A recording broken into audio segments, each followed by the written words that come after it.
संतोष देशमुख हत्या प्रकरणातील मास्टरमाइंड नेत्याच्या जवळचा म्हणून नैतिकतेच्या आधारावर राजीनामा घेतला।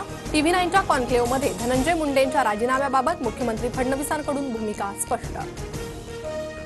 देशमुख हत्या प्रकरणात धनंजय मुंडेंविरोधात कुठलाही पुरावा आल्यास कारवाई करा असं तपास यंत्रणांना सांगितलं होतं, पण CIDला तसा कुठलाही पुरावा सापडला नाही। मुख्यमंत्री देवेंद्र फडणवीसांची माहिती। अबू आझमी औरंगजेबावर जाणून बुजून बोलले, आम्ही त्यांचा लोकशाही मार्गाने इलाज केलाय। अबू आझमींना निलंबित केल्यानंतर मुख्यमंत्री फडणवीसांची प्रतिक्रिया, तर कारवाई विरोधात कोर्टात जाणार आझमींची प्रतिक्रिया। मुंडेंच्या राजीनाम्यानंतर बीडमधीलच आमदाराला मंत्रिपद मिळण्याची शक्यता। प्रकाश सोळंके, विजयसिंह पंडित यांच्या नावाची चर्चा। मराठा आमदाराला मंत्रिपद संधी मिळण्याची शक्यता, सूत्रांची माहिती। मंत्री जयकुमार गोरेंकडून विरोधात वक्तव्य करणाऱ्यांवर हक्कभंग। राऊत, रोहित पवार आणि एका युट्यूब चॅनल विरोधात हक्कभंग दाखल। गोरेंकडून महिलेचा विनयभंग, राऊतांचा गंभीर आरोप।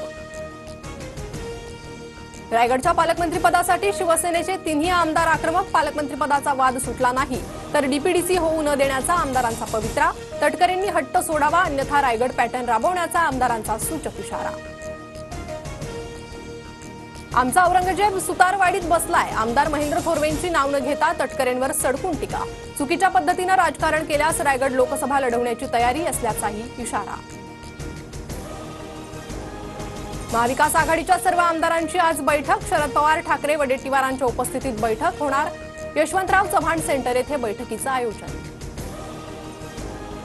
कोल्हापुरातील इंडिया आघाडीचे कार्यकर्ते पोलिसांच्या नजरकैदेत। फडणवीसांच्या कोल्हापूर दौऱ्यात कार्यकर्त्यांचा आंदोलनाचा इशारा। प्रशांत कोरटकर प्रकरणावरून इंडिया आघाडीचे कार्यकर्ते आक्रमक।